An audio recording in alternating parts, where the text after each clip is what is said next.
এই ভিডিওতে আমরা সূত্রের খাতা এটা সম্পর্কে জানবো। দেখো, এটা ক্লাস 10-এর চ্যাপ্টার 1 থেকে 10 আমাদের ফার্স্ট সামেটিভ এক্সামের অন্তর্গত।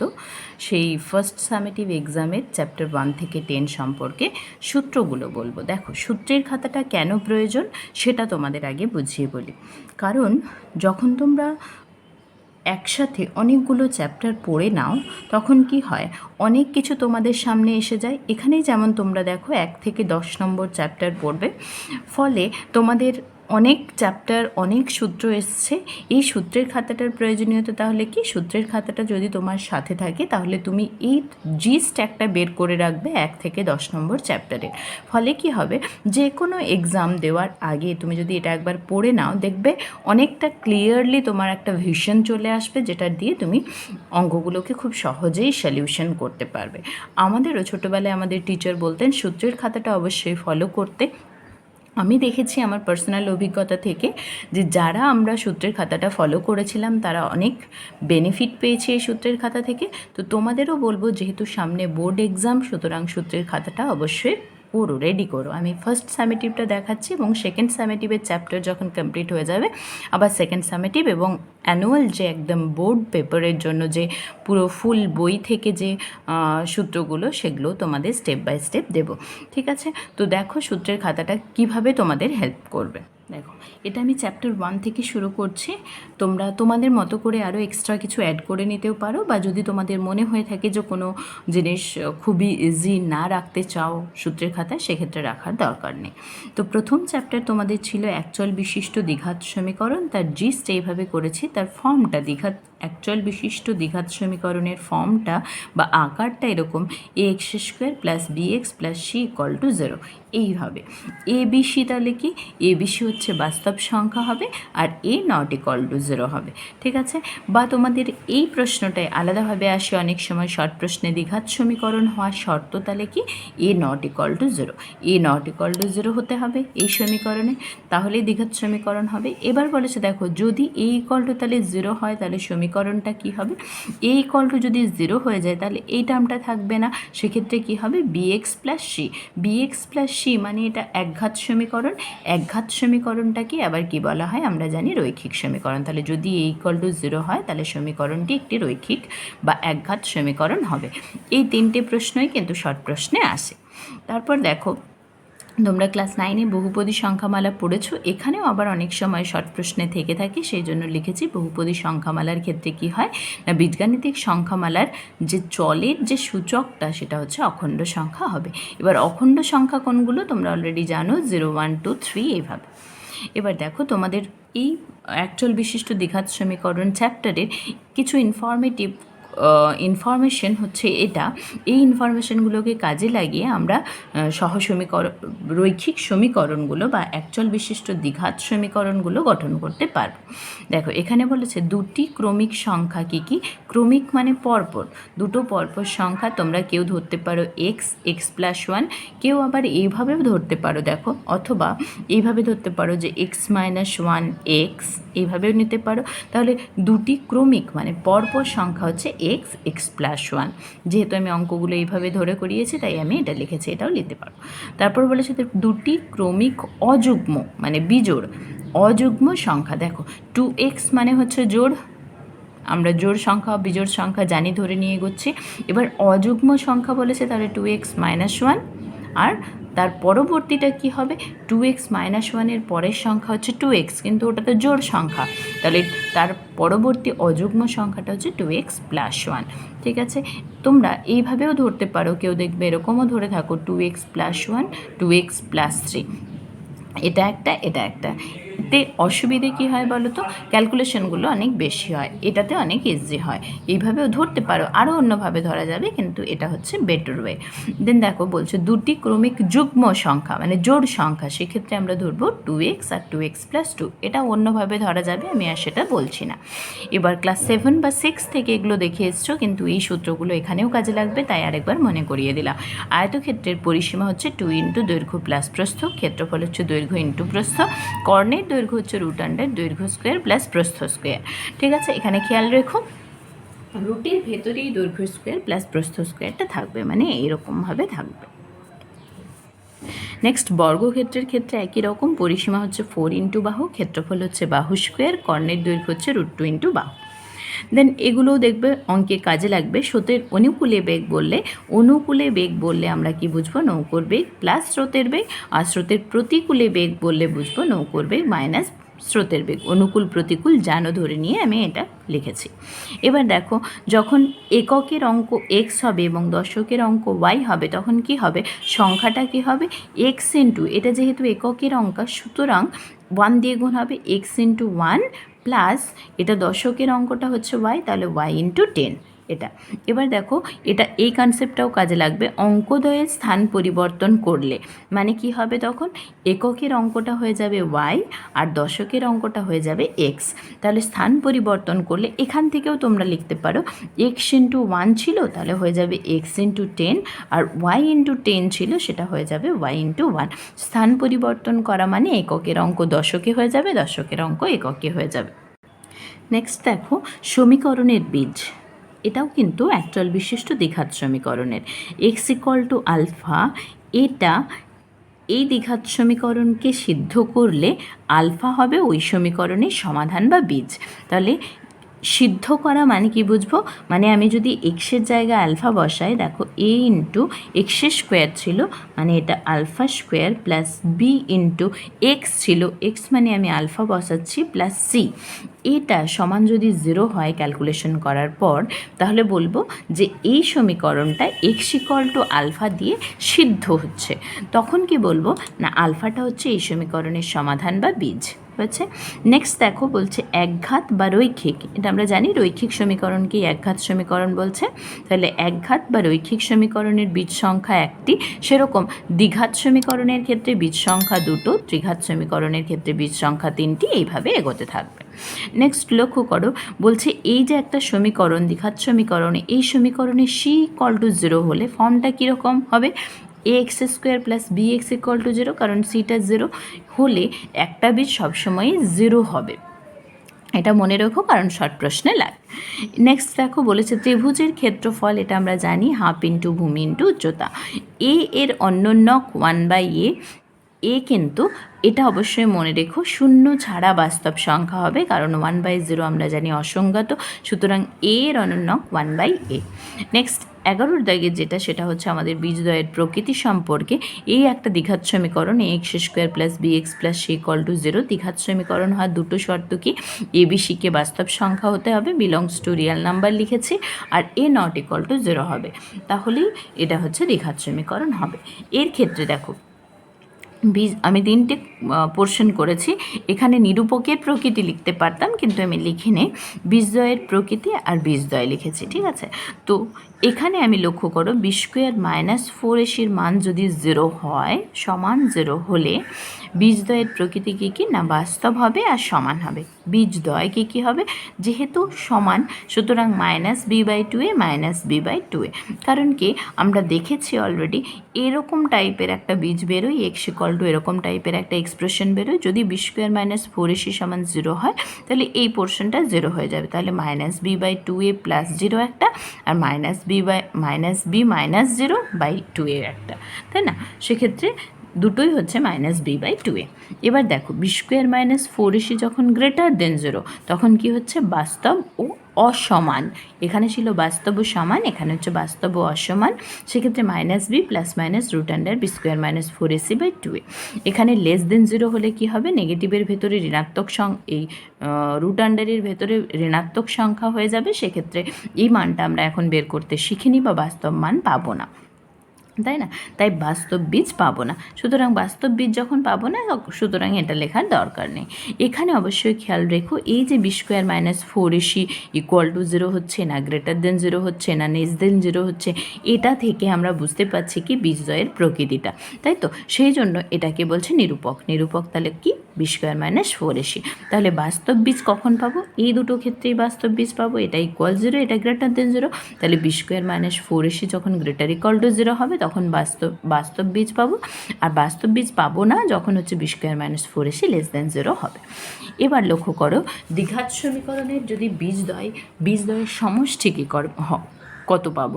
যদি একটা দ্বিঘাত সমীকরণ দেওয়া থাকে তার বীজদ্বয়ের সমষ্টি হচ্ছে মাইনাস এক্সের সহগ বাই এক্স স্কোয়ারের সহগ, ঠিক আছে?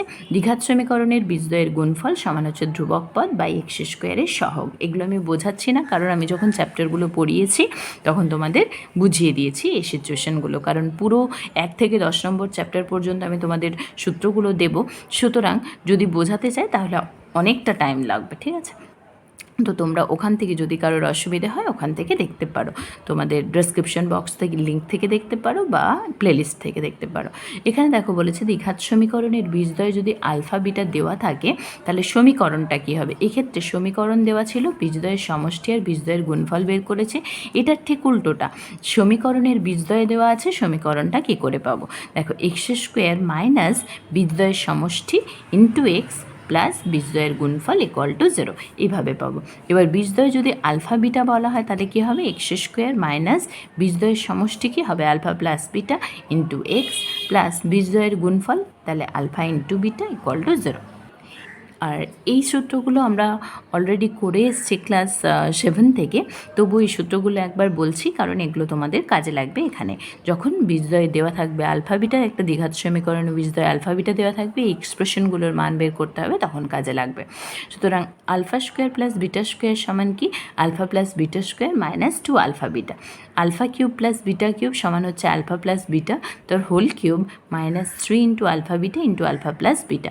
1 বাই আলফা প্লাস 1 বাই বিটাটাকে দেখো সিম্পল যোগ করেছে, এখানে আলফা বিটা লসাগু হয়েছে, তাহলে এখানে আলফা আছে সুতরাং বিটা প্লাস এখানে বিটা আছে সুতরাং আলফা, তাহলে এটাই বলতে পারি কি alpha plus beta by alpha beta. একটু আগেই আমরা দেখেছি সমীকরণ দেওয়া থাকলে তার বীজদ্বয়ের যোগফল এবং গুণফল আমরা বের করতে পারি, তাহলে আলফা প্লাস বিটা এবং আলফা বিটা খুব সহজেই বের করে নিতে পারবো, এখানে মান বসালেই হয়ে যাবে। দেন দেখো alpha square by beta plus beta square by alpha থাকলে সিম্পল প্রথমে যোগ করে নিয়েছি, আলফা বিটা লসাগু করে alpha cube plus beta cube. আবার দেখো আলফা কিউব প্লাস বিটা কিউবের মান আমরা এখানে বের করেছি, আলফা প্লাস বিটা তার whole cube minus 3 alpha beta into alpha plus beta, এই মানটা এখানে বসিয়ে দিয়েছে। নেক্সট চ্যাপ্টার, সেকেন্ড চ্যাপ্টার এবং খুব সহজ চ্যাপ্টার নাম হচ্ছে সরল সুদ কষা, ঠিক আছে? এখানে যে দুটো শর্ট প্রশ্ন খুবই আসে সেগুলো হচ্ছে এটা উত্তম বর্ণ, তোমরা কথা শুনে বুঝতে পারছো উত্তম মানে ওপরের দিকে মানে উঁচুতে থাকবে এরকম টাইপের, আর অধম মানে নিচের দিকে থাকবে, তাই না? এইভাবে মনে রেখো তাহলে বুঝতে সুবিধা হবে। তাহলে যে ব্যক্তি বা সংগঠন বলছে কারণ অনেক সময় ব্যাংক হয় বা পোস্ট অফিস হয়, এগুলোকে আমরা ধরে থাকি, তাহলে যে ব্যক্তি বা সংগঠন টাকা ধার দেন সে উত্তমবর্ণ, কারণ তার কাছে অনেক টাকা, আমাদের যে সমাজ তাতে যার কাছে বেশি টাকা থাকে সেই উত্তম আমরা ধরে নিয়েছি এখানে। সুতরাং উত্তমবর্ণ হচ্ছে যে ব্যক্তি বা সংগঠন টাকা ধার দেন। অধমবর্ণ কি? তাহলে যে ব্যক্তি বা সংগঠন টাকা ধার করেন, অন্যের কাছ থেকে ধার নেন, সেই অধমবর্ণ। 2 নম্বর দেখো সূত্রটা দেখিয়েছি, সূত্রটা হচ্ছে I equal to PRT by 100। আইটা কি? আই হচ্ছে সুদ, পি হচ্ছে আসল, আর হচ্ছে সুদের হার, সময় হচ্ছে টি। এবার এখানে শর্ট প্রশ্ন অনেক সময় এই ফর্মগুলো দিয়ে আসে, দেখবে মাধ্যমিকে কীরকম না, আই সুদ বলবে যদি সুদের হার এবং সময় স্থির থাকে সেক্ষেত্রে সুদ আসলের সাথে কি সম্পর্কে আছে, তাহলে এরা সমানুপাতে থাকবে, আই প্রপোর্শন টু পি। একই রকম আই প্রপোর্শন টু আর যখন পি আর টি ধ্রুবক বা স্থির, একই রকম আই প্রপোর্শন টু টি হবে যখন পি আর আর ধ্রুবক, কারণ দেখো সব কটাই ওপরে রয়েছে, তাই I proportion to P, I proportion to R, I proportion to T. যখন যেটা বলবো তার বাকি দুটোকে ফিক্সড হতে হবে, এটা খেয়াল রেখো। এবার দেখো নেক্সট 3 নম্বর চ্যাপ্টার, যেটা আমাদের উপপাদ্যের চ্যাপ্টার, বৃত্ত সম্পর্কিত উপপাদ্য। এখানে অনেক কনসেপচুয়াল প্রশ্ন আছে, কোষে দেখি 3.1 আমরা অলরেডি করিয়েছি, সেখানে দেখিয়েছি কনসেপ্টকে কীরকম। এবার এই বৃত্তটার ক্ষেত্রে একটু দেখে নাও, ওটা হচ্ছে কেন্দ্র, তাই এখানে লিখেছি কেন্দ্র ও, আর ডিই হচ্ছে জ্যা। তোমাদের বুঝিয়েছি, যাদের বুঝতে অসুবিধা হবে তারা ওই চ্যাপ্টারের প্রথম ভিডিওটা দেখে নিও, তাহলে বুঝতে সুবিধা হবে। ব্যাসার্ধ হচ্ছে ও এ, ব্যাস হচ্ছে কি বিসি। এবার এখানে লক্ষ্য করো ব্যাসার্ধ হচ্ছে কি তাহলে ব্যাসের অর্ধেক, তাহলে ব্যাস ডিভাইডেড বাই 2 বা হাফ ইন্টু ব্যাস। এবার ব্যাসটা কীরকম? বিসি তো বললাম, বিসি হচ্ছে কি, এগুলো শর্ট প্রশ্নে আসে, বৃহত্তম জ্যা, এইভাবে জ্যা নিতে নিতে সব থেকে বড় জ্যাটা হচ্ছে এটা, আর এটা হচ্ছে কেন্দ্রবিন্দুগামী, কেন্দ্র দিয়ে যাবে। তাহলে এগুলো অনেক সময় শর্ট প্রশ্নে আসে। এবার অর্ধবৃত্ত মানে কি, এই ব্যাস থাকছে, ব্যাসের ওপরে যে বক্ররেখা সেটা থাকছে, সেটা দিয়ে যে বৃত্তটা তৈরি হচ্ছে সেটাই হচ্ছে অর্ধবৃত্ত। ঠিক আছে, নেক্সট দেখো চাপ। এই যে ছবিটা দেখো, ছবিটা লক্ষ্য করো, এ বি, এই যে বক্ররেখাটা এ পি বি, এদিকে একটা বক্ররেখা পেয়েছি, আর এ কিউ বি এদিকে একটা বক্ররেখা পেয়েছি, সেগুলোকে এক একটা চাপ বলা হয়, চাপ। এবার এই বড় চাপটাকে এ কিউ বি, এই বড় চাপটা অধিচাপ। তোমরা এইভাবে মনে রেখো যে অধিকতর মানে বেশি, সুতরাং অধি দিয়ে বৃহত্তমটা বোঝাবে। তাহলে এ কিউ বি বড়োর দিকটা হচ্ছে অধিচাপ আর ছোটোর দিকটা হচ্ছে উপচাপ। ওকে, নেক্সট দেখো বৃত্তাংশ। বৃত্তাংশ মানে কিন্তু চাপ থাকবে প্লাস জ্যা থাকবে। অনেকের এই কনসেপ্টে গণ্ডগোল হয়, চাপ মানে কি আর বৃত্তাংশ বলতে কি বোঝে। বৃত্তাংশের ক্ষেত্রে চাপ থাকবে আর একটা জ্যা থাকবে। তাহলে দেখো, যদি আমি এই বৃত্তচাপটা ধরি, এদিকটা এই চাপটা, তার সঙ্গে কিন্তু একটা জ্যা থাকবে, মানে এই জ্যাটা আর এই বৃত্তচাপটা নিয়ে যে ক্ষেত্রাকার অংশটা তৈরি করেছে বা সামতলিক চিত্রটা তৈরি করেছে সেটা হচ্ছে বৃত্তাংশ। ঠিক আছে, ঠিক উল্টো দিকেও দেখো একটা তৈরি হয়েছে, এই জ্যা আর এই চাপ নিয়ে আরেকটা বৃত্তাংশ তৈরি হয়েছে। এবার এই বৃত্তাংশটা বড়, তাই আমি বললাম অধিকতর, মনে রাখবে। তাহলে অধিবৃত্তাংশ, আর এটা যেহেতু ছোট তাই হচ্ছে উপবৃত্তাংশ। নেক্সট যেটা আসছে সেটা হচ্ছে বৃত্তকলা। বৃত্তকলার ক্ষেত্রে দুটো ব্যাসার্ধ লাগবে আর একটা বৃত্তচাপ লাগবে।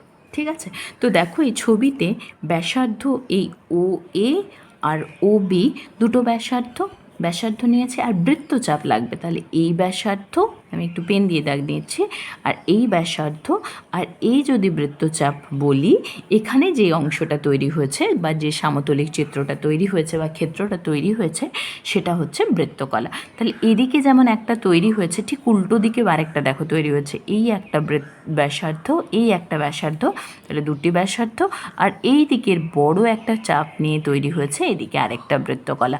তাহলে এটা বড় বৃত্তকলা ওপরেরটা, সেই জন্য অধিবৃত্তকলা, আর এই পোর্শনটা ছোট একটা বৃত্তকলা, সেটা হচ্ছে উপবৃত্তকলা। ঠিক আছে, নেক্সট 6-এর দাগের এটা দেখো, 6-এর দাগের পয়েন্টটা এখানে বলেছে এক কেন্দ্রীয় বৃত্ত। কথা শুনেই বুঝতে পারছো এক কেন্দ্রীয় মানে কেন্দ্র একটাই হবে, তাহলে কেন্দ্র একই আর ব্যাসার্ধ আলাদা আলাদা। দেখো এই ছোট বৃত্তটার ক্ষেত্রে ব্যাসার্ধ এটা, তারপরের বৃত্তটার ক্ষেত্রে ব্যাসার্ধ কতটা, এটা, তারপরের বৃত্তটার ক্ষেত্রে ব্যাসার্ধ এখান থেকে এতটা। ঠিক আছে, তাহলে কেন্দ্র একই, ব্যাসার্ধ আলাদা হবে। মনে রেখো, এগুলো শর্ট প্রশ্নে আসে। এবার সর্বসমবৃত্তের ক্ষেত্রে কিন্তু কেন্দ্রটা দেখো আলাদা আলাদা, তিনটে বৃত্তরই কেন্দ্র আলাদা, তাহলে কেন্দ্র আলাদা। এবার ব্যাসার্ধের দৈর্ঘ্যটা, এটা যদি ধরো 1 সেন্টিমিটার হয়, তাহলে এই যে দৈর্ঘ্যটা সবারই 1 সেন্টিমিটার হবে। তাহলে কেন্দ্র আলাদা কিন্তু ব্যাসার্ধের দৈর্ঘ্য সমান। তাহলে দুটোর মধ্যে পার্থক্য বুঝতে পেরেছো নিশ্চয়ই। এটার কেন্দ্র একই, ব্যাসার্ধ আলাদা, এটা ঠিক উল্টো, কেন্দ্র আলাদা, ব্যাসার্ধের দৈর্ঘ্য একই। নেক্সট ভালোভাবে লক্ষ্য করো, একটা বৃত্তে কী কী অসংখ্য থাকে। অসংখ্য বিন্দু আছে, অসংখ্য জ্যা আছে, অসংখ্য একই দৈর্ঘ্যের জ্যা আছে, আর অসংখ্য ব্যাস আছে। আমি তোমাদের আগে এগুলো বুঝিয়েছি, যাদের অসুবিধে হবে তারা ওখান থেকে দেখে নিও কীভাবে হচ্ছে। ঠিক আছে, তাহলে বৃত্তে অসংখ্য বিন্দু আছে, জ্যা আছে, একই দৈর্ঘ্যের জ্যা আছে, ব্যাস আছে। এবার দেখো ব্যাসটাকে কি, বৃত্তের বৃহত্তম জ্যাও হচ্ছে ব্যাস, কেন্দ্রবিন্দুগামী হচ্ছে ব্যাস, আর ব্যাসার্ধের দ্বিগুণ হচ্ছে ব্যাস। ঠিক আছে, মনে রাখবে, শর্ট প্রশ্নে কাজে লাগবে। এবার দেখো ব্যাসার্ধ জ্যা এই তিনটেই কিন্তু রেখাংশ, কিন্তু চাপ হচ্ছে বক্ররেখা, তোমাদের আগে বোঝালাম।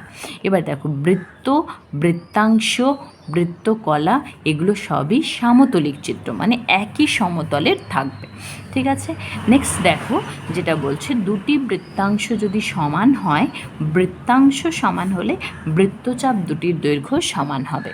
এটা অবভিয়াসলি সমান হবে, কারণ তোমরা বৃত্তাংশের ডেফিনেশন থেকেই বুঝতে পারবে।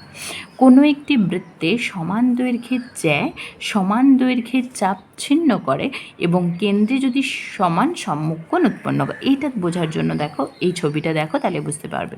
কোনো একটা বৃত্তে সমান দৈর্ঘ্যের জ্যা, মানে এই যে এবি আর সিডি যদি দৈর্ঘ্যটা সমান হয় আর সমান দৈর্ঘ্যের চাপ ছিন্ন করে, মানে এই চাপটা এবি আর সিডি যদি দুজনেরই সমান হয়, মানে এবি যদি সমান সিডি হয় অথবা এই এবির সাথে যদি সিডি চাপটা হয়, সেক্ষেত্রে কি হবে, এই যে কোণটা ব্যাস, এই জ্যাটা কেন্দ্রে কোণ করেছে কি এওবি, আর এই জ্যাটা কেন্দ্রে কোণ করেছে সিওডি, এই দুটো কোণও হচ্ছে সমান হবে। ঠিক আছে, নেক্সট দেখো, বৃত্তের একাধিক জ্যা কেন্দ্রে সমান সমান কোণ উৎপন্ন করলে জ্যাগুলির দৈর্ঘ্য সমান। ঠিক উল্টোটা, এটা ঠিক উল্টোটা বলছে, বৃত্তের একাধিক জ্যা যদি কেন্দ্রে সমান কোণ উৎপন্ন করে, তাহলে এই জ্যাটা ধরছি এই কোণটা কেন্দ্রে উৎপন্ন করেছে আর সিডি জ্যাটা কেন্দ্রে এই কোণটা উৎপন্ন করেছে। বলছে যদি এই দুটো কোণ সমান হয় তাহলে এই দৈর্ঘ্যগুলো সমান হবে। আগেরটা বলেছিল এই দৈর্ঘ্যগুলো সমান হলে কোণগুলো সমান, এখন বলল কোণগুলো সমান হলে এই দৈর্ঘ্যগুলো সমান, একই জিনিস, ঠিক বিপরীত। নেক্সট দেখো, লাস্ট যেটা সেটা হচ্ছে এরকমভাবে তিনটে যদি ছবি দেওয়া থাকে, মানে তিনটে বৃত্তের কথা বলেছে, কোনো বৃত্তে যে সকল জ্যা কেন্দ্রে সমান সম্মুখ কোণ উৎপন্ন করে তাদের দৈর্ঘ্য সমান হবে, যে কোনো বৃত্তে।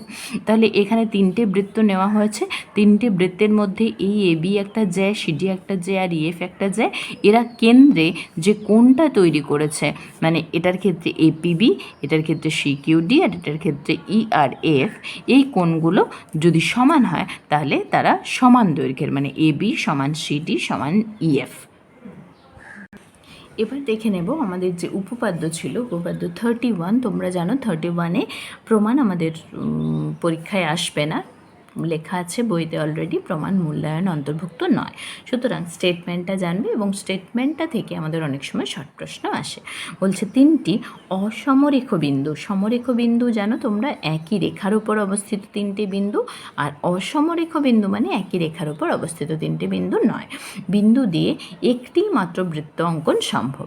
ঠিক আছে, তাহলে প্রশ্ন আসে বিভিন্নভাবে, এখানে শূন্যস্থান পূরণ করতে দেওয়া থাকে এটা অথবা এটা অথবা এটা। ঠিক আছে, যে কোনো তিনটে অপশন আসতে পারে। এবার দেখো এই উপপাদ্যটা থেকে আমরা যে যে প্রবলেমগুলো জানতে পারি, যে যে জিনিসগুলো জানতে পারি সেগুলো দেখো। বলছে তিনটির বেশি বিন্দু দিয়ে যাচ্ছে এমন বৃত্ত আঁকা সম্ভব নাও হতে পারে, যদি সম্ভব হয় তবে বিন্দুগুলোকে সমবৃত্তস্থ বলা হয়। এটা সমবৃত্তস্থ বিন্দুর ডেফিনেশনও বলতে পারো বা অন্যভাবে বলতে পারো, যেটাকে বোঝানোর জন্য এইভাবে বলছে, তিনটির বেশি বিন্দু দিয়ে যাচ্ছে এমন বৃত্ত আঁকা সম্ভব নাও হতে পারে, যদি সম্ভব হয় সেগুলো সমবৃত্তস্থ। তারপর বলেছে যে চতুর্ভুজের শীর্ষবিন্দুগুলো কোনো একটা বৃত্তের ওপর অবস্থিত সেই চতুর্ভুজকে বলা হবে কি সমবৃত্তস্থ চতুর্ভুজ বা বৃত্তস্থ চতুর্ভুজ, বৃত্তস্থ চতুর্ভুজ। দেখো এখানে একটা বৃত্ত এঁকেছি, এখানে তার চতুর্ভুজের চারটে শীর্ষবিন্দুই বৃত্তের ওপর অবস্থিত, তাহলে এই এবিসিডি চতুর্ভুজটাকে বলা হবে কি বৃত্তস্থ চতুর্ভুজ। নেক্সট পড়েছে দেখো, সমদ্বিবাহু ট্র্যাপিজিয়ামের শীর্ষবিন্দুগুলি সমবৃত্তস্থ। সমদ্বিবাহু ট্র্যাপিজিয়াম যদি হয় তাহলে সেটার কী হবে, সেটার যে চারটে শীর্ষবিন্দু থাকবে তারা সবসময় একটা বৃত্তে অবস্থান করবে, এটা একটা স্টেটমেন্ট। দেন উপপাদ্য 32 দেখো, উপপাদ্য 32 কী ছিল, বলছে ব্যাস নয় এরূপ কোনো জ্যায়ের ওপর বৃত্তের কেন্দ্র থেকে লম্ব অঙ্কন করা হলে ওই লম্ব জ্যাটিকে সমদ্বিখণ্ডিত করে। অ্যাকচুয়ালি আমাকে এখানে প্রমাণ করতে হবে যে এডি সমান বিডি প্রমাণ করতে হবে, তাই তো। এটা স্টেপসগুলো কীরকম দেখো, স্টেপ 1-এ বলছে এই ত্রিভুজ ওডিএ এবং ত্রিভুজ ওডিবি এই দুটোকে সর্বসম দেখাতে হবে। দেখো যারা আমার ভিডিওগুলো দেখেছো উপপাদ্যের তাদের বুঝতে এটা সুবিধে হবে, কারণ কি আমি উপপাদ্যগুলো স্টেপ বাই স্টেপ প্রমাণ করে দেখিয়েছি যাতে করে আমরা মনে রাখতে পারি। দেখো এই স্টেপসগুলো দেখে আমি কিন্তু প্রমাণটা বলে দিতে পারবো কিভাবে করতে হবে, তাই না। এবার যারা দেখোনি তাদের ক্ষেত্রে এই স্টেপসগুলো একটু আনকমন লাগতে পারে, তারা একটু উপপাদ্যটা দেখে নিয়ে দেখো, তাহলে বুঝতে সুবিধে হবে। তাহলে ত্রিভুজ ওডিএ আর ত্রিভুজ ওডিবিকে সর্বসম দেখাবো, সূত্রটা কি বলছে, আর এই শেষ আর এই শেষ, তাহলে রাইট অ্যাঙ্গেল, এই রাইট অ্যাঙ্গেল 90 ডিগ্রি কোণ করেছে, আর হাইপোটেনাস এটা হচ্ছে বৃত্তের একই বৃত্তের ব্যাসার্ধ, আরেকটা হচ্ছে সাইড, এটা হচ্ছে সাধারণ বাহু। সুতরাং এটা এই দুটো সর্বসম, ঠিক আছে। তাহলে সর্বসম হয়ে গেলে এডি সমান ডিবি, খুবই সহজ প্রমাণ এগুলো। তারপরেরটা দেখো, ওটার জাস্ট উল্টোটা, এখানে বলেছে ব্যাস নয় এরূপ কোনো জ্যাকে যদি বৃত্তের কেন্দ্রবিন্দুগামী, ব্যাস নয় এরূপ কোনো জ্যাকে যদি বৃত্তের কেন্দ্রবিন্দুগামী কোনো সরলরেখা সমান দুভাগে ভাগ করে বা সমদ্বিখণ্ডিত করে, তাহলে দেখাতে হবে এই ওডি লম্ব হচ্ছে এবি। তাহলে এটার ক্ষেত্রেও আগের যে স্টেপসগুলো বলেছিলাম, আগের উপপাদ্যের ক্ষেত্রেও দেখো প্রথম দুটো ত্রিভুজকে সর্বসম দেখিয়েছি, এখানেও ত্রিভুজ দুটোকে সর্বসম দেখাতে হবে, কিন্তু এই সূত্রটা আলাদা, এখানে তিনটে সাইড, ঠিক আছে। তাহলে এই ত্রিভুজ আর এই ত্রিভুজ মানে ওএডি এবং ওডিবিকে সর্বসম দেখাতে হবে, এখানে তিনটে বাহু দিয়েই দেখাতে হবে। হচ্ছে এসএসএস শর্তানুসারে দুটো সর্বসম দেখাবে, সর্বসম দেখানোর পর এই দুটো কোণকে সমান দেখিয়ে 90 ডিগ্রি প্রমাণ করলে আমরা বলে দিতে পারবো এটা। নেক্সট হচ্ছে 4 নম্বর চ্যাপ্টার, যেটা হচ্ছে আয়তঘন বা সমকোণী চৌপল। সেখানে আয়তঘনক এবং ঘনক দুটো পাবে, তাদের যে শর্ট প্রশ্নগুলো সাধারণত আসে সেগুলো হচ্ছে এরকম। প্রথমত আয়তঘন বা সমকোণী চৌপলের ক্ষেত্রে মাত্রা 3টি, দৈর্ঘ্য প্রস্থ উচ্চতা। ঘনকের ক্ষেত্রেও মাত্রা কিন্তু 3টি, এদের ক্ষেত্রে দৈর্ঘ্য প্রস্থ উচ্চতা এবং এরা সমান। তারপরে দেখো তল দেওয়া আছে, তল হচ্ছে 6টি, এর ক্ষেত্রে আয়তকার, আর ঘনকের ক্ষেত্রে হচ্ছে সেটা বর্গাকার, ঠিক আছে। নেক্সট দেখো ধার বা প্রান্তিকী, সেটা হচ্ছে 12টা ধার রয়েছে, এর ক্ষেত্রেও সেম, শীর্ষবিন্দু 8টা, কর্ণ 4টি। তাহলে মনে রাখতে হচ্ছে কি, এই আয়তঘনের ক্ষেত্রে তলগুলো আয়তকার, এর হচ্ছে বর্গাকার, আর এর হচ্ছে দৈর্ঘ্য সমান প্রস্থ সমান উচ্চতা, আর এটার ক্ষেত্রে আলাদা আলাদা। সুতরাং বাকিগুলো দেখো সবই একই। এবার যেগুলো দেখবো সেটা হচ্ছে সূত্রগুলো। দেখো আয়তঘনের ক্ষেত্রে যদি আয়তঘনকে ঘর বলে ধরে নিই, সেক্ষেত্রে মেঝে আর ছাদ আমরা জানি, মেঝের ক্ষেত্রফল আর ছাদের ক্ষেত্রফল সবসময় সমান হবে, এবং সেই দুটো ক্ষেত্রফল হচ্ছে দেখো দৈর্ঘ্য ইন্টু প্রস্থ, কারণ এগুলো একটা আয়তক্ষেত্র, সুতরাং দৈর্ঘ্য গণিত প্রস্থ করলেই পেয়ে যাবো। এবার ঘরের ক্ষেত্রে 4 দেয়ালের ক্ষেত্রফল কী হয়, তোমরা যে রুমটার মধ্যে বসে আছো সেগুলোকে ভাববে, দেখবে দুটো দেওয়াল একই রকম টাইপের, সেক্ষেত্রে 4 দেওয়ালের ক্ষেত্রফল হচ্ছে 2 ইন্টু, তাহলে দৈর্ঘ্য ইন্টু উচ্চতা প্লাস প্রস্থ ইন্টু উচ্চতা। তোমাদের আগেই বুঝিয়েছি, যারা দেখোনি তারা একবার দেখে নিও, তাহলে বুঝতে সুবিধা হবে। তাহলে এটার ক্ষেত্রে 2 ইন্টু দৈর্ঘ্য প্লাস প্রস্থ, উচ্চতাটাকে কমন নিয়েছি, 2 ইন্টু দৈর্ঘ্য প্লাস প্রস্থটাই হচ্ছে ভূমির পরিসীমা বা মেঝের পরিসীমা বলতে পারো, ইন্টু হচ্ছে উচ্চতা, ঠিক আছে। এবার এখানে দেখো সমগ্রতলের ক্ষেত্রফল মানে এই 4 দেওয়ালের ক্ষেত্রফল প্লাস মেঝের ক্ষেত্রফল প্লাস ছাদের ক্ষেত্রফল। 4 দেওয়ালের ক্ষেত্রফল দেখো দৈর্ঘ্য ইন্টু উচ্চতা, প্রস্থ ইন্টু উচ্চতা, 2 ইন্টু, তাহলে দৈর্ঘ্য ইন্টু উচ্চতা আর প্রস্থ ইন্টু উচ্চতাটা আমরা নিয়েছি। আর মেঝের ক্ষেত্রফল আর ছাদের ক্ষেত্রফল দুটোকেই আবার যোগ করতে হবে, তাহলে 2 ইন্টু দৈর্ঘ্য ইন্টু প্রস্থ, তাহলে 2 ইন্টু দৈর্ঘ্য ইন্টু প্রস্থ প্লাস প্রস্থ ইন্টু উচ্চতা প্লাস উচ্চতা ইন্টু দৈর্ঘ্য। এবার এটার ক্ষেত্রে দেখো সমগ্রতলের ক্ষেত্রফল তাহলে কত হবে, এখানে দৈর্ঘ্য প্রস্থ এবং উচ্চতা সব সমান হয়ে গেলে কি হবে, তোমরা আমাদের বুঝিয়েছি আগে 6 ইন্টু বাহু স্কোয়ার। কর্ণের দৈর্ঘ্য কত, √, দৈর্ঘ্য স্কোয়ার প্লাস প্রস্থ স্কোয়ার প্লাস উচ্চতা স্কোয়ার, এখানে কর্ণের দৈর্ঘ্য হচ্ছে √3 ইন্টু বাহু। নেক্সট আয়তন কী হবে, দৈর্ঘ্য ইন্টু প্রস্থ ইন্টু উচ্চতা, দৈর্ঘ্য ইন্টু প্রস্থ মানেই হচ্ছে ভূমির ক্ষেত্রফল ইন্টু উচ্চতা, কারণ অনেক সময় এই ফর্মটাও আমাদের দেওয়া থাকে, ভূমির ক্ষেত্রফল দেওয়া আছে তখন বলে আয়তন কত, তো সুতরাং উচ্চতার সাথে গুণ করে দেবো, তাহলে হয়ে যাবে। আর এটার ক্ষেত্রে মানে ঘনকের ক্ষেত্রে আয়তন হচ্ছে বাহুর কিউব।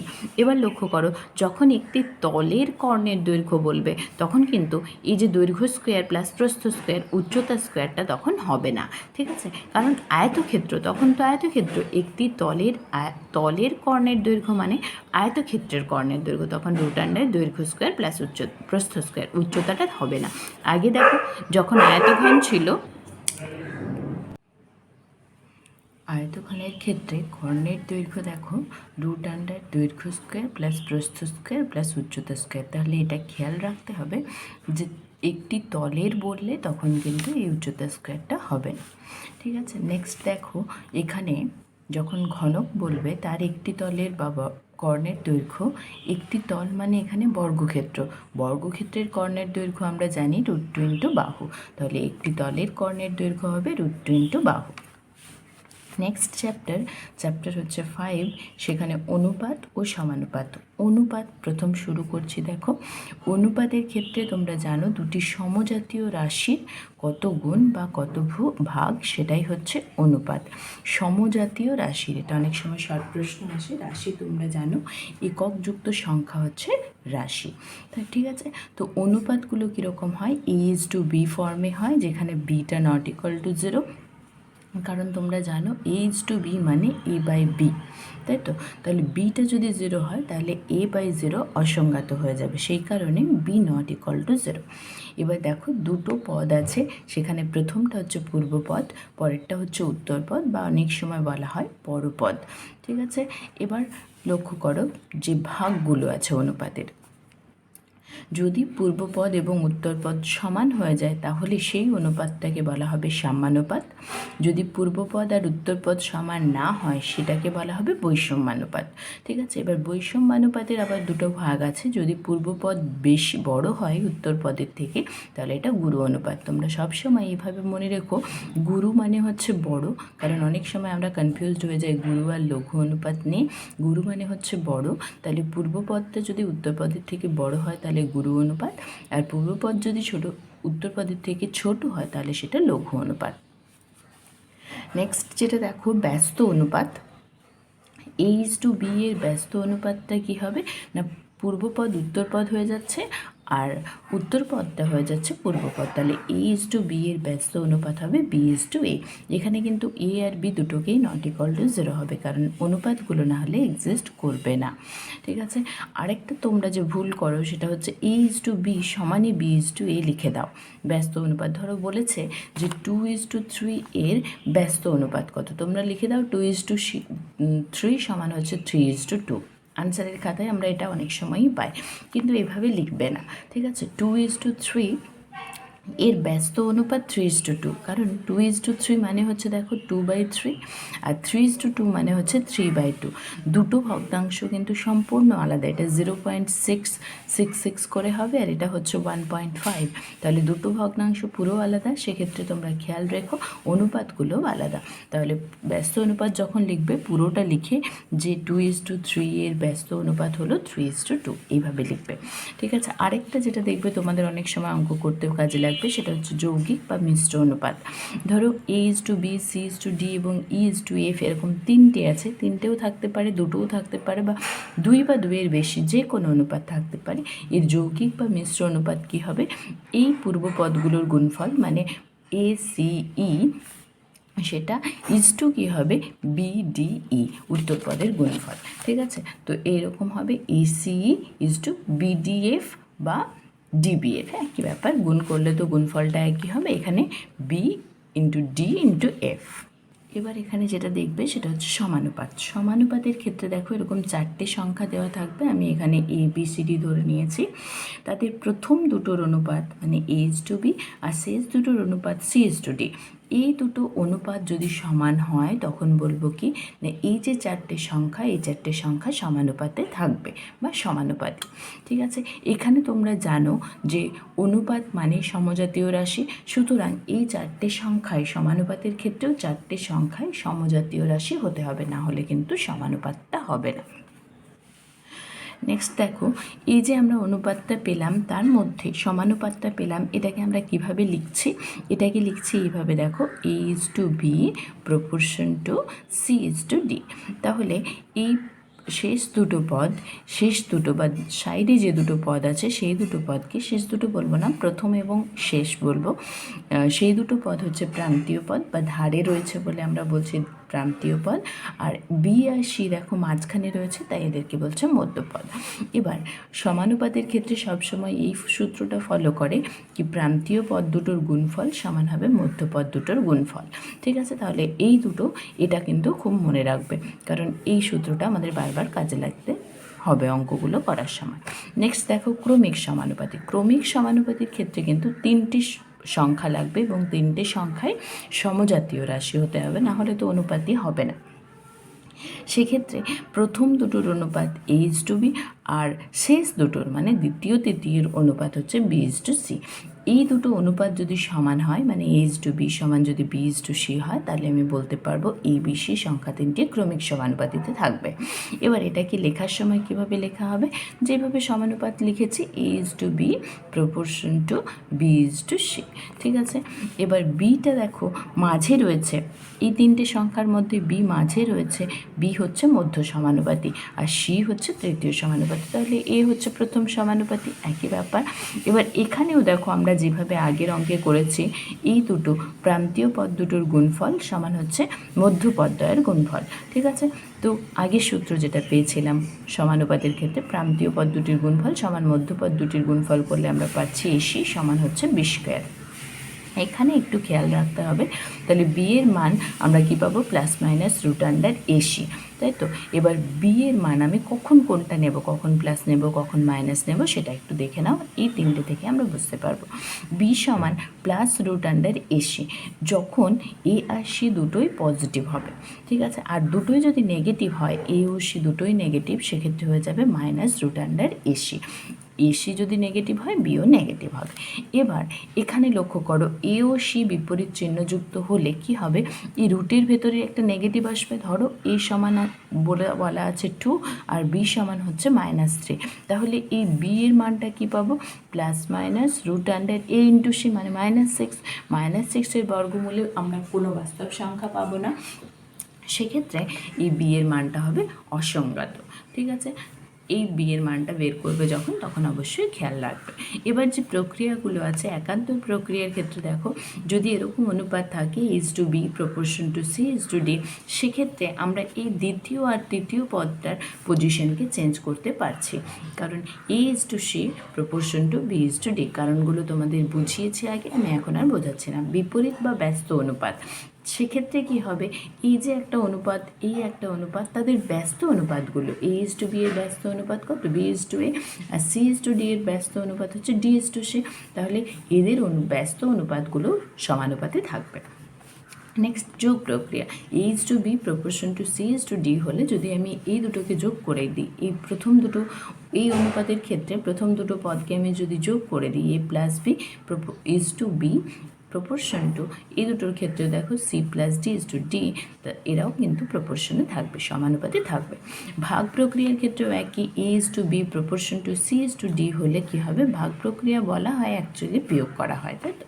A-B A:B আর প্রপোর্শন টু C-D হবে। যোগ ভাগ প্রক্রিয়া মানে তোমরা বুঝতেই পারছো, এই দুটোর কম্বিনেশন, একবার যোগ একবার বিয়োগ হবে। তাহলে A:B আর প্রপোর্শন টু C:D হলে কি হবে? A+B A-B proportion two C+D C-D হবে। সংযোজন প্রক্রিয়াটা খেয়াল রেখো, এটা অনেক ফর্মে হয়, আগে তোমাদের বুঝিয়েছি। মেন যে ফর্মটা সেটা হচ্ছে এটা, A:B সমান C:D আর সমান E:F হলে আমরা এইভাবে লিখতে পারি। সেটা কি বলছে দেখো, A + C + E, মানে এই যে উপরের পদগুলো বা লবগুলোকে আমরা যদি যোগ করে নিই, সেটার সাথে নিচের হরগুলোর যোগফলের অনুপাতটাও সমান হবে। তাহলে এখানে আমরা অনুপাতটা লিখতে পারি কি না, পূর্ব পদগুলোর যোগফল A + C + E আর উত্তর পদগুলোর যোগফলের সাথে সমান হবে B + D + F। তাহলে B + D + F এর সাথে সমান হবে অনুপাতটা। দেখো, নেক্সট চ্যাপ্টার হচ্ছে চক্রবৃদ্ধি সুদ ও সমহার বৃদ্ধি বা হ্রাস। তো প্রথমে আমরা চক্রবৃদ্ধিটা দেখি, চক্রবৃদ্ধিটা দেখার পর সমহার বৃদ্ধি বা হ্রাস দেখছি। প্রথমে দেখো, সুদের পর্ব 1, মানে 1 বছর পরে সুদটা দেওয়া হবে। সেক্ষেত্রে কিছু সূত্র আমরা দেখে নেব, তারপর সুদের পর্ব যখন 2 হবে, 4 হবে, সেগুলোও দেখব, ঠিক আছে। তো এটা সব কমন ফর্মুলা আমরা জানি, A = P × 1 + R/100⁴n। এটা কি না, সুদ আসল বা সবৃদ্ধিমূল। পিটা হচ্ছে আসল, আরটা হচ্ছে সুদের হার। এক্ষেত্রে খেয়াল রেখো, সরল সুদে আমরা সময় দেখেছিলাম T দিয়ে, এক্ষেত্রে আমরা N দিয়ে সময়টা দেখব, ঠিক আছে। এবার অঙ্ক করতে গিয়ে তোমরা দেখবে অনেক সময় পেতে পারো যে সময়টা দেওয়া আছে সেটা হচ্ছে এরকম ভগ্নাংশে দেওয়া আছে। আমি একটা এক্সাম্পল নিয়েছি 2 পূর্ণ 2-3 বছর, এটা অন্য ক্ষেত্রে প্রযোজ্য হতে পারে, তোমরা সেইভাবেও করতে পারো। তাহলে 2 পূর্ণ 2-3 বছর থাকলে আমরা সূত্রটা কিভাবে লিখবো? দেখো, A = P × যে পূর্ণটা থাকবে সেই পূর্ণটা আগে করে নেব, P × 1 + R/100⁴, ঠিক আছে। এটা হয়ে গেল। এবার ভগ্নাংশ আছে 2/3, ওটার জন্য আসবে 1 + 2/3 × r ডিভাইডেড বাই 100। দেখো যদি n সমান এরকম থাকতো 3 পূর্ণ 1-এর 2 বছর, তখন আমরা কী করতাম দেখে নাও, তাহলে বুঝতে পারবে। a = p × 1 + r/100 two the পাওয়ার, দেখো পূর্ণ সংখ্যা 3, সুতরাং 3 × 1 + half × r ডিভাইডেড বাই 100 হচ্ছে। এই হলো আমাদের সূত্র। নেক্সট দেখো আরেকটা সূত্র লাগবে, সেটা হচ্ছে n1 বছরে সুদের হার দেখো r1%। এই দুটোর ক্ষেত্রে কী ছিল, যে n বছরে একটাই সুদের হার ছিল r, এক্ষেত্রে কিন্তু চেঞ্জ হচ্ছে। n1 বছরে সুদের হার r1%, আমরা সরল সুদের ক্ষেত্রেও কিন্তু এরকম দেখিনি, শুধুমাত্র চক্রবৃদ্ধি সুদের ক্ষেত্রেই এরকম পাবো। n2 বছরে সুদের হার যদি r2%, n3 বছরে সুদের হার যদি r3% হয়, তাহলে এই 3টে বছর শেষে মানে n1 + n2 + n3 বছর শেষে সবৃদ্ধিমূলটা কীরকম হবে লক্ষ্য করো।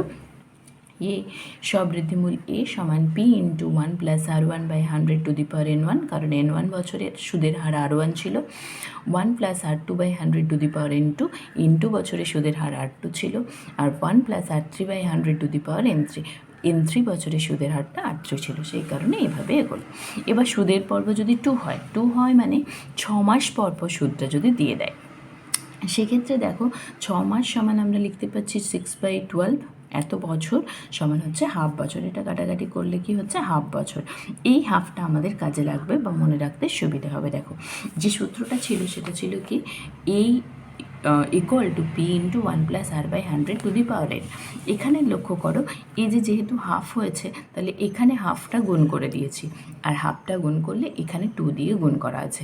এইভাবে মনে রেখো, a সমান p × 1 + r/2, যেহেতু হাফ তাই r/2 ডিভাইডেড বাই যেরকম ছিল 100 টু দি পাওয়ার 2n।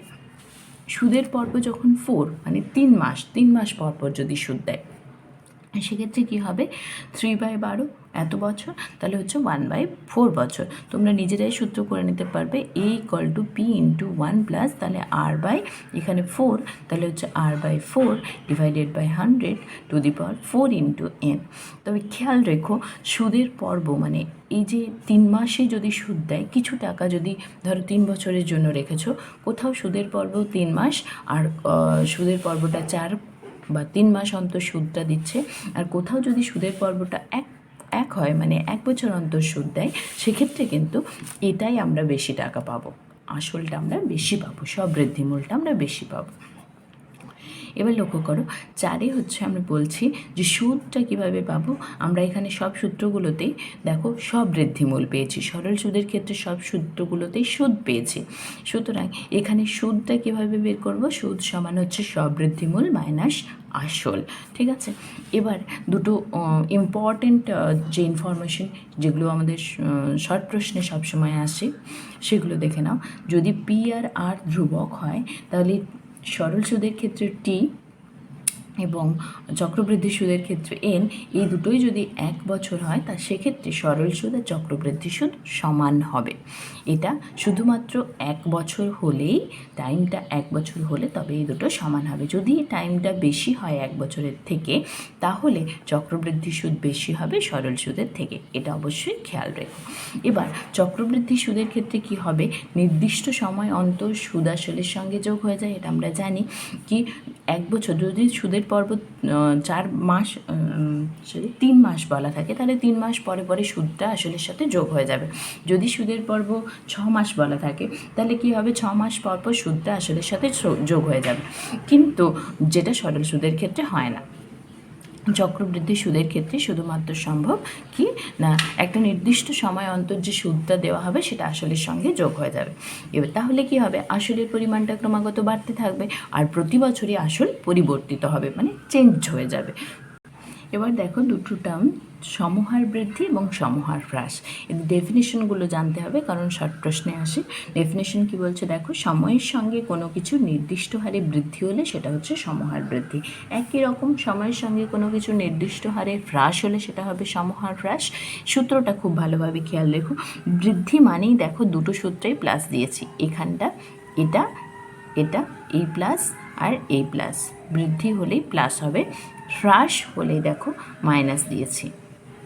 ঠিক আছে, এবার লক্ষ্য করো পূর্বে যখন হবে, যত বছরই পূর্বে হোক না কেন, পূর্বে হলে নেগেটিভ, দেখো দুটোতেই পূর্বে আছে তাই নেগেটিভ, আর পরে হলে দুটোতেই পজিটিভ। ঠিক আছে, তো সমহার বৃদ্ধি বা হ্রাসের অঙ্ক করতে গিয়ে তোমরা প্রথমে দুটো জিনিস খুঁজে বের করবে, একটা হচ্ছে বৃদ্ধি বা হ্রাস কী রয়েছে, আর একটা হচ্ছে পূর্বে বা পরে কী আছে। ঠিক আছে, তো যদি বৃদ্ধি হয় সেক্ষেত্রে এই দুটো টার্ম প্লাস হবে, যদি হ্রাস হয় দুটো টার্ম মাইনাস হবে।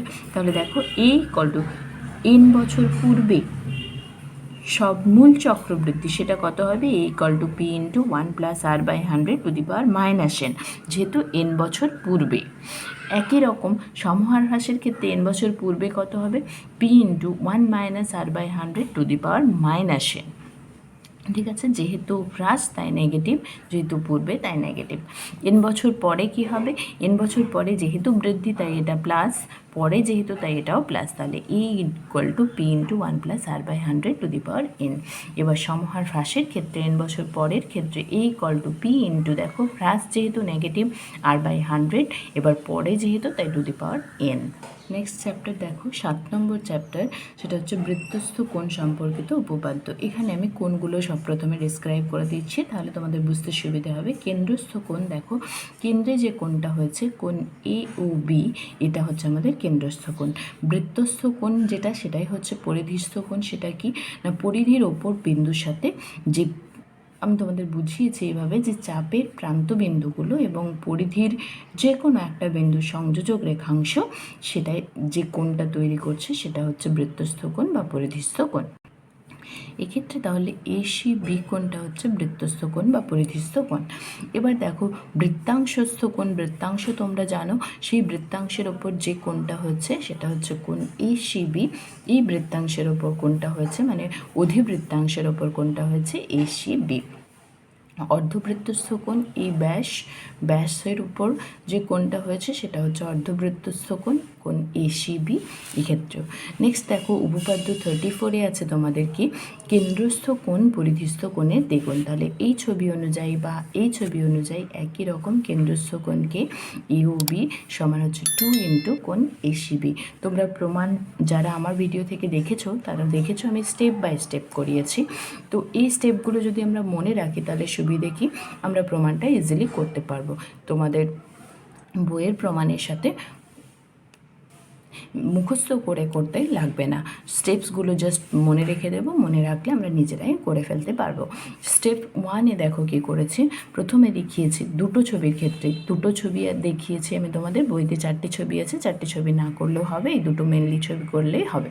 তো এই দুটো ছবির ক্ষেত্রেই এই দুটো স্টেপ, প্রথম দুটো স্টেপস কিন্তু একই। প্রথম স্টেপসে কি, কোণ AOD এটাকে দেখিয়েছি 2 × কোণ ACD, কোণ ACD এর দ্বিগুণ। তারপরেরটা একই রকমভাবে দেখাবে, কোণ BODটা হচ্ছে কোণ BCD এর দ্বিগুণ। এই দুটো স্টেপ এই দুটো ছবির ক্ষেত্রে একই। পরের স্টেপ 3-তে প্রথম ছবিটার জন্য কি হবে, এই 1 আর 2কে যোগ করলেই আমরা প্রুফটা পেয়ে যাব, আর দ্বিতীয় ছবিটার জন্য 2 থেকে 1টাকে বিয়োগ করে নেব, তাহলে আমরা প্রমাণটা পেয়ে যাব। এবার দেখো উপপাদ্য 35-এ কী আছে, এই যে বৃত্তাংশস্থ সকল কোণের মান সমান, বৃত্তাংশের ওপর যে কোণগুলো সেগুলো সব কোণের মানই সমান হবে। তাহলে এখানে বৃত্তাংশস্থ কোণকে ACB আর কোণ ADB, তাহলে সব প্রমাণ কী করতে হবে না, ACB সমান হচ্ছে ADB। ঠিক আছে, তো এই স্টেপসগুলো দেখে নাও। প্রথম স্টেপে দেখানো হয়েছে AOB কোণটা, এই কেন্দ্রস্থ কোণটা এই বৃত্তস্থ কোণের দ্বিগুণ। আরেকটা দেখানো হচ্ছে এই কেন্দ্রস্থ কোণটা এই বৃত্তস্থ কোণের দ্বিগুণ। ঠিক আছে, তাহলে তারপরে এই দুটোকে সমান করে দিলে আমরা প্রুফ পেয়ে যাব, খুবই সহজ একটা প্রমাণ। নেক্সট দেখো উপপাদ্য 36, এটাতে কিন্তু আমাদের প্রমাণটা বইয়ে নেই, সুতরাং আমরা শুধু স্টেটমেন্টটা জানবো, কারণ স্টেটমেন্টটা থেকে অনেক সময় শর্ট প্রশ্ন আসে। বলছে এই যে একটা রেখাংশ আছে AB, এই রেখাংশের একই দিকে যদি দুটো সমান কোণ তৈরি হয়, কোণ ACB সমান কোণ ADB হয়, তাহলে কি হবে, এই যে 4টে বিন্দু পাবো ABCD, এগুলো হচ্ছে সমবৃত্তস্থ। এবার উপপাদ্য 37 দেখো, অর্ধবৃত্তস্থ কোণ সমকোণ। অর্ধবৃত্তস্থ কোণ তোমরা জানো, সেই এই কোণটা তাহলে আমাকে দেখাতে হবে সমকোণ, মানে কোণ ACB সমান হচ্ছে 1 সমকোণ বা 90 ডিগ্রি, এটা দেখাতে হবে। স্টেপ 1-এ কী করবো, আমরা কেন্দ্রস্থ কোণ পরিধিস্থ কোণের দ্বিগুণ দেখাবো, কোণ AOB সমান 2 ইন্টু কোণ SCB দেখাবো। এবার এটাকে দেখাবো যে এটা দুঃসমকোণ, এটা দুঃসমকোণ হয়ে গেলেই আমরা প্রুফ পেয়ে যাব। তোমরা বুঝতেই পারছো কীভাবে এগোবো, যারা প্রমাণটা অলরেডি করে ফেলেছো তাদের পক্ষে খুব ইজি হবে। এই স্টেপসগুলো মনে রাখলে দেখবে খুব সহজেই তোমরা করে ফেলতে পারবে। এবার চ্যাপ্টার 8 দেখো, লম্ববৃত্তাকার চোঙ। তার মধ্যে শর্ট প্রশ্ন এগুলো আসে, দেখো তল 3টে, দুটো সমতল, এই যে বৃত্তাকার যে তলগুলো রয়েছে এই দুটো তল হচ্ছে সমতল, এটা বৃত্তাকার, আর একটি বক্রতল। মানে তোমাদের যে এটা 3 ডাইমেনশনাল অ্যাকচুয়ালি। তোমাদের আমি যখন পড়িয়েছিলাম তখন একটা কৌটো দিয়ে দেখিয়েছিলাম, সেই কৌটোটা দেখলে বুঝতে পারতে এটা হচ্ছে বক্রতল। বা এটাই যদি ধরি, এটা তো অ্যাকচুয়ালি এই পোর্শনটাকে বাদ দিলে একটা চোঙ, তাহলে এই পোর্শনটাকে জাস্ট বাদ দিয়ে দাও, তাহলে বুঝতে পারবে এটা একটা চোঙ। তাহলে এই যে চারিদিকের যে তলটা সেটা হচ্ছে বক্রতল। ঠিক আছে, নেক্সট দেখো, এটার ক্ষেত্রে 2 নম্বর যেটা দেখিয়েছে, এটা একটা আয়তাকার কাগজের টুকরো যার দৈর্ঘ্যটা L একক, প্রস্থটা হচ্ছে B একক। তাহলে এর ক্ষেত্রফল কি L ইন্টু B বর্গ একক। এবার দেখো এটাকেই যদি রোল করে দেওয়া হয়, তখন দেখিয়েছিলাম এটাকে যদি রোল করে দেওয়া হয় তাহলে এই বৃত্তগুলো ছাড়া বাকি একটা বক্রতল পাবো। তাহলে এই বক্রতলটার ক্ষেত্রফলই কী হবে, ওই কাগজটার ক্ষেত্রফলের সাথে সমান হবে, তাহলে সেটাই হচ্ছে L ইন্টু B বর্গ একক। এটা অনেক সময় শর্ট প্রশ্নে আসে, সেই জন্য এটা বলে দিলাম। নেক্সট সূত্রগুলো দেখো, খুব সহজ একটা চ্যাপ্টার। এখানে পার্শ্বতলের ক্ষেত্রফল বা বক্রতলের ক্ষেত্রফল, মানে এই পোর্শনটাকে বাদ দাও, তাহলে যেটা হচ্ছে মানে এটার বক্রতলের ক্ষেত্রফল কত হবে, 2πr ইন্টু h। তোমাদের বুঝিয়েছি এটা থেকে কিভাবে এটা এসছে, আগে বুঝিয়েছি, তোমরা দেখতে পারো যদি অসুবিধা হয়। তাহলে 2πr ইন্টু h বর্গ একক। তাহলে 2πrটা আবার কি, ভূমির পরিসীমা, যেহেতু ওটা বৃত্ত, তাহলে ভূমির পরিসীমা ইন্টু উচ্চতা, এই ফর্মে অনেক সময় আমাদের কাজে লাগে। এবার সমগ্র তলের ক্ষেত্রফল বলতে কি বুঝবো না, বক্রতলের ক্ষেত্রফলের সাথে বাকি দুটো সমতল আছে, দুটো সমতলের মধ্যে সমতলগুলো কীরকম, বৃত্তাকার। তাহলে বক্রতলের ক্ষেত্রফল আমরা পেয়েছি 2πrh, আর দুটির জন্য 2। এবার সমতলগুলো কি বৃত্তাকার, তার ব্যাসার্ধ হচ্ছে আর, তাহলে πr² বর্গ একক হচ্ছে। তাহলে এখান থেকে 2πr কমন নিচে h প্লাস আর বর্গ একক। আয়তন কী হবে, πr² ইন্টু h ঘন একক, πr²টা হচ্ছে ভূমির ক্ষেত্রফল ইন্টু উচ্চতা। নেক্সট দেখো, ফাঁপা চোঙের ক্ষেত্রে, ভাপা চোঙের কী হয়, এই পোর্শনটা মানে এই পোর্শনগুলো ফিল আপ থাকে, তাই তো, এই পোর্শনগুলো ফিল আপ থাকে, শুধু মাঝখানটা ফাঁপা থাকে। তাহলে ভেতর ও বাহিরের বক্রতলের মোট ক্ষেত্রফল কী হবে, যদি এই ছোট ব্যাসার্ধটা আর হয়, মানে ছোট চোঙটার ব্যাসার্ধ আর একক হয়, স্মল আর একক, আর বড় চোঙটার ব্যাসার্ধ যদি ক্যাপিটাল আর একক হয়, তাহলে কী হবে, ভেতর আর বাহিরের বক্রতলের ক্ষেত্রফল, বাইরের বক্রতলের ক্ষেত্রফল কী হবে, 2πrh, RH দুজনেরই উচ্চতা একই, প্লাস আর ভেতরের বক্রতলের ক্ষেত্রফল কী হবে, 2πrh এত বর্গ একক। ওখান থেকেই দেখো 2πটা কমন নিয়েছি, এইচটাকে কমন নিয়েছি, তাহলে কি হচ্ছে 2π ইন্টু আর প্লাস আর ইন্টু এইচ বর্গ একক। ক্যাপিটাল আর বড় চোঙের ব্যাসার্ধ, স্মল আর হচ্ছে ছোটো চোঙটার ব্যাসার্ধ। এবার সমগ্র তলের ক্ষেত্রফল, বক্রতলের ক্ষেত্রফল থাকছে, সঙ্গে কি হচ্ছে, সঙ্গে আমাদের এই যে পোর্শনটা আছে এই পোর্শনটার ক্ষেত্রফল। তাহলে কি হবে, এই বড়টার ক্ষেত্রফল মাইনাস ছোটোটার ক্ষেত্রফল করলে এই পোর্শনের ক্ষেত্রফল পেয়ে যাব। সুতরাং 2π into r² minus small r² বর্গ একক। আয়তন একই রকম, বড় চোঙটার আয়তন πr²h, ছোটো চোঙটার আয়তন স্মল πr²h, স্মল r²h। তাহলে ওই দুটো যদি বিয়োগ করে দিই তাহলে আমি আয়তন পেয়ে যাব π into capital r² minus small r² h common নেওয়া হয়েছে, আর এটা হচ্ছে r² মাইনাস r² মানে আমরা r প্লাস আর ইন্টু আর মাইনাস আর মানে স্কোয়ার মাইনাস বি স্কোয়ারের ফর্মুলাটিতে ভেঙে নিয়েছি। এবার লক্ষ্য করো, এই ফর্মে কেন করছি না, এই ফর্মে করলে আমাদের ক্যালকুলেশনটা দেখবে খুব ইজি হয়, সেজন্য এই ফর্মটা করে নিয়েছি। নেক্সট আছে চ্যাপ্টার 9, সেটা হচ্ছে দ্বিঘাতকরণী। এটা তোমাদের অনেক সময় শর্ট প্রশ্নে আসে, √0 সমান হচ্ছে কি 0। ঠিক আছে, এবার লক্ষ্য করো, AB যখন ধনাত্মক মূলদ সংখ্যা যা পূর্ণবর্গ নয়, সেক্ষেত্রে আমরা এই সূত্রগুলো এক্সপ্রেস করব, আর n হচ্ছে ধনাত্মক পূর্ণ সংখ্যা। তাহলে করণী কীরকম, nth রুট a, এই ফর্মে n এর মানটা কি, ধনাত্মক পূর্ণ সংখ্যা, মানে 1 2 3 এগুলো হতে পারে। এবার দ্বিঘাতকরণী দেখো √a, ঠিক আছে, এটা প্লাস মাইনাস হতে পারে, কোনো অসুবিধে নেই। এবার শুদ্ধ দ্বিঘাতকরণীর ক্ষেত্রে দেখো প্লাস মাইনাস √a, এটা দ্বিঘাতকরণীটা প্লাস মাইনাসও বলতে পারো, একই ব্যাপার। তাহলে শুদ্ধ দ্বিঘাতকরণীর ক্ষেত্রে প্লাস মাইনাস রুটে এই ফর্মে হবে, মিশ্র দ্বিঘাতকরণীর ক্ষেত্রে এ এর ডেসক্রিপশন একটু আলাদা, এটা যে কোনো মূলদ সংখ্যা হলেই হবে, আর বি এর ডেসক্রিপশন একই, এ প্লাস মাইনাস রুট বি এই ফর্মে হবে। এবার লক্ষ্য করো, এটা অনেক সময় শর্ট প্রশ্ন আছে, দ্বিঘাতকরণী মানেই কিন্তু অমূলদ সংখ্যা, কিন্তু অমূলদ সংখ্যা মানে দ্বিঘাতকরণী নয়। দেখো ইমপ্লাই চিহ্নটা দিকে কেটে দিয়েছে। দ্বিঘাতকরণী মানেই অমূলদ সংখ্যা, কিন্তু অমূলদ সংখ্যা মানে দ্বিঘাতকরণী নয়। এক্সাম্পল কি? এক্সাম্পল হচ্ছে পাই। পাই একটা অমূলদ সংখ্যা, কিন্তু এটা দ্বিঘাতকরণী নয়। এবার দুটো দেখবে তোমাদের শর্ট প্রশ্ন আছে যে এরা সদৃশ্যকরণী কিনা বা এরা অসদৃশ্যকরণী কিনা। সেই সদৃশ্যকরণের ক্ষেত্রে কি হয়, রুটের ভেতরে যে সংখ্যাটা থাকে, দেখো এখানে রুটের ভেতরে 2, এখানেও রুটের ভেতরে 2, সুতরাং এরা সদৃশ্যকরণী। এটার ক্ষেত্রে দেখো রুটের ভেতরে 3, এখানে রুটের ভেতরে 2, সুতরাং এরা অসদৃশ্যকরণী।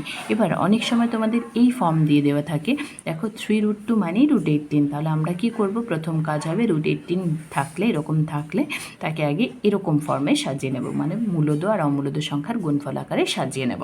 তারপরে আমরা চেক করব, কারণ তোমরা দেখে বুঝতে পারছো এখানে রুটের ভেতরের সংখ্যা মানে 18, এখানে রুটের ভেতরে 15, তাহলে আমি যে ডেসক্রিপশন দিচ্ছিলাম তাতে কিন্তু এই দুটো অসদৃশ্যকরণী হয়েছিল, কিন্তু অ্যাকচুয়ালি না। অ্যাকচুয়ালি এদেরকে প্রথমে আমাদেরকে মূলদ আর অমূলদ সংখ্যার গুণফল আকারে সাজিয়ে নিতে হবে, তারপর দেখতে হবে যে সেটা তোমার সদৃশ্যকরণী বা অসদৃশ্যকরণী হচ্ছে কিনা।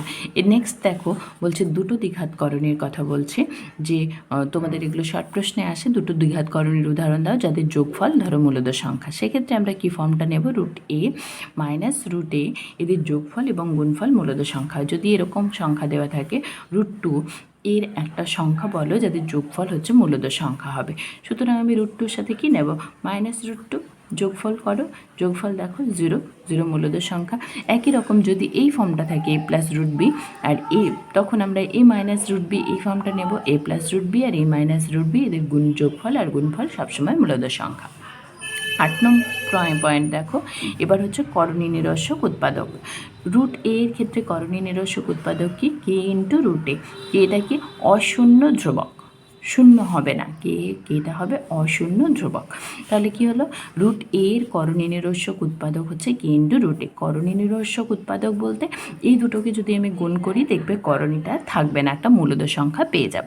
a প্লাস √b এর করণী নিরস্বক উৎপাদক কি হবে, তাহলে k ইন্টু, দেখো এখানে কি করেছে না, যে পার্টটা রুটের ভেতরে ছিল তার শুধু সাইনটা বদলে দিয়েছে, k into a minus √b। এবার এই দুটো ফর্ম তোমরা বেশি দেখতে পাবে, যখন k এর মান 1 দেখো তখন এই ফর্মটা হচ্ছে, যখন k এর মান -1 তখন এই ফর্মটা হচ্ছে। অ্যাকচুয়ালি ইন জেনারেল যেটা k into a minus √b, k এর মান বলে দিয়েছে অশূন্য ধ্রুবক। একই রকম a মাইনাস √b এর করণী নিরস্বক উৎপাদক k ইন্টু, আমাদের কি করতে হবে, √b এর আগের চিহ্নটাকে বদলে দিতে হবে, তাহলে ওখানে মাইনাস ছিল এখানে প্লাস করে দিয়েছি, a প্লাস √b। এবার লক্ষ্য করো √a প্লাস √b এদের একটি করণী নিরস্বক উৎপাদক, তাহলে কি হচ্ছে k ইন্টু, যে কোনো একটা সাইন চেঞ্জ করতে পারো, আমি এখানে √a মাইনাস √b করেছি, তুমি এটা না করে √b মাইনাস √aও করতে পারো, একই ব্যাপার। এবার √a মাইনাস √b এর করণী নিরস্বক উৎপাদক একই রকম, √b এর সাইনটাকে চেঞ্জ করে নিয়েছে, k into √a plus √b। এবার লক্ষ্য করো এটা একটা খুব গুরুত্বপূর্ণ টার্ম, যেটা হচ্ছে অনুবন্ধী বা পূরক করণী। সেক্ষেত্রে কি, একটা দ্বিঘাত করণী, তার সাথে যে করণী নিরস্বক উৎপাদক যোগ করলে মূলদ সংখ্যা পাবো, এবং তার সাথে যে করণী নিরস্বক উৎপাদক গুণ করলেও মূলদ সংখ্যা পাবো, সেই করণী নিরস্বক উৎপাদকটাই হচ্ছে অনুবন্ধী বা পূরক করণী। ঠিক আছে, আমরা ওখানে দেখলাম যে একটা করণের, দ্বিঘাত করণের অনেকগুলো করণী নিরস্বক উৎপাদক হতে পারে, কারণ k ইন্টু এই ফর্মটা ছিল, ধরো √a এর ক্ষেত্রে k ইন্টু √a ছিল, তাহলে k এর মানটা অশূন্য ধ্রুবক, মানে অসংখ্য আমরা করণী নিরস্বক উৎপাদক পেয়েছি, তার মধ্যে একটা, সেটা হচ্ছে কি আমাদের অনুবন্ধী বা পূরক করণী, তাই তো। তাহলে লক্ষ্য করো যে √a এই ফর্মে থাকলে তার পূরক করণীটা হবে কি, minus √a। a plus √b এই ফর্মে থাকলে তার পূরক করণী হবে a minus √b। a minus √b যদি থাকে তার পূরক করণী হবে a প্লাস √b, কারণ এক্ষেত্রেও দেখবে যোগ করো আর গুণ করো দুটো মূলদ সংখ্যা পাবে, কিন্তু √a প্লাস √b যদি থাকে সেক্ষেত্রে আমরা পূরক করণী বের করতে পারবো না। ঠিক আছে, কারণ এর যোগফলটা দেখবে মূলদ সংখ্যা আমরা পাবো না। ঠিক আছে, তো এই সূত্রগুলো তোমাদের কাজে লাগবে, এগুলো তোমরা ক্লাস 7 থেকে করে এসছো, তবু আরেকবার দেখে নাও। A square plus b square সমান হচ্ছে এ প্লাস বি এর হোল স্কোয়ার মাইনাস 2ab, বা এ মাইনাস বি এর হোল স্কোয়ার প্লাস 2ab, আর a cube plus b cube সমান হচ্ছে এ প্লাস বি এর whole cube minus 3ab into a plus b, a cube minus b cube সমান হচ্ছে a minus b এর whole cube plus 3ab into a minus b. এগুলো মান নির্ণয় করার সময় কাজে লাগবে। নেক্সট চ্যাপ্টার হচ্ছে বৃত্তস্থ চতুর্ভুজ সংক্রান্ত উপপাদ্য। এখানে তোমাদের উপপাদ্য 38 দেখবে আছে বৃত্তস্থ চতুর্ভুজের বিপরীত কোণগুলি সম্পূরক। তো তোমরা প্রথমে আগে সার্কেলটা এঁকে নেবে, তারপরে একটা চতুর্ভুজ আঁকবে। চতুর্ভুজটার ক্ষেত্রে বিপরীত কোণগুলি সম্পূরক মানে কোণ এ প্লাস কোণ সি আমাদের 180 ডিগ্রি হবে। সম্পূরক হলে দুটো কোণের যোগফল 180 ডিগ্রি হয়। আর কোণ বি প্লাস হচ্ছে কোণ ডি, এই দুটো কোণের যোগফল হচ্ছে 180 ডিগ্রি। তোমরা যারা আমার ভিডিওগুলো থেকে উপপাদ্য করেছো তারা জানো আমি স্টেপ বাই স্টেপ করে পড়াই, যাতে করে মনে রাখতে সুবিধা হয়। সুতরাং সূত্রের খাতায় স্টেপসগুলো উঠিয়ে রাখবে, তাহলে বুঝতে সুবিধা হবে। দেখো প্রথম যেটা করতে হবে সেটা হচ্ছে কোণ এবিসি, এই কোণটা এটা একটা বৃত্তস্থ কোণ, তাহলে এই পরিধি কেন্দ্রস্থ কোণের এটা দ্বিগুণ হবে, কেন্দ্রস্থ কোণটা এর দ্বিগুণ হবে। সেই ফর্মুলাটা থেকে করেছে হাফ ইন্টু প্রবৃদ্ধ বিএসি, কোণ বিএসি, তাহলে অর্ধেক করে নিচ্ছি। এই কোণটার মান এটার অর্ধেক, একই ব্যাপার আগেরটা বলেছিলাম এই কোণটা এটার দ্বিগুণ, একই রকমভাবে এই কোণটার মান হচ্ছে এই কোণটার অর্ধেক। ঠিক আছে, নেক্সট কি করা হবে, কোণ এডিসি, কোণ এডিসি এর মানটা এটা কি হবে, এটা এই কোণের কোণ এ ও সি এর অর্ধেক হবে। এই দুটো প্রথমে আমরা বের করে নেব, তারপর এই দুটোকে যোগ করে নিলে দেখবে আমরা বি কোণ প্লাস ডি কোণ সমান হচ্ছে 180 ডিগ্রি পেয়ে যাব। স্টেপ 4-এ কী করবো না, সিমিলারলি লিখে দেবো। এটা যেমন ইও আর ওসি যোগ করা হবে, সেখানে সিমিলারলি লিখব বিও আর ওডি যোগ করলে আমরা এই দুটো কোণ সমান 180 ডিগ্রি দেখাতে পারি। এবার এটার একটা বিকল্প প্রমাণ আছে, তোমরা অনেকেই এই প্রমাণটা করো, সেজন্য এটার স্টেপসগুলো লিখে রেখেছি। স্টেপ 1-এ কী করবো, এ বি এর ওপর দেখো দুটো কোণ রয়েছে, এটা আর এটা, এই দুটো কোণ এই বৃত্তাংশস্থ যেহেতু সমস্ত কোণ সমান হয়, সুতরাং এই দুটো কোণকে সমান দেখাবো। আর বিসি এর ওপর কে কে রয়েছে, বিসি এর ওপর এই কোণটা রয়েছে আর এই কোণটা রয়েছে, তাহলে এই দুটো কোণকে সমান দেখাবো। এটাই বলেছি, দেখো এ বি ও বিসি এর ওপর বৃত্তাংশস্থ কোণগুলো সমান, প্রথম স্টেপে প্রুভ করব। ঠিক আছে, দেন কি দেখাবো, এই যে এ ডিসি কোণটা মানে এই পুরো কোণটা কি হবে, এই কোণটার যোগফল, আবার এই কোণটার সাথে সমান, এই কোণটা কার সাথে সমান, এই কোণটার সাথে সমান, আর এই কোণটার সাথে সমান। এইভাবে আমরা এই দুটো কোণের যোগফল আকারে লিখে নেব। স্টেপ 3-তে দেখাচ্ছি কি, এই কোণ এডিসি আর কোণ এবিসি, কোণ এডিসি আর কোণ এবিসি, এই কোণটা কি হচ্ছে, এই পুরো ত্রিভুজের তিনটে কোণের যোগফলের সাথে সমান হচ্ছে, সেটা হচ্ছে 180 ডিগ্রি।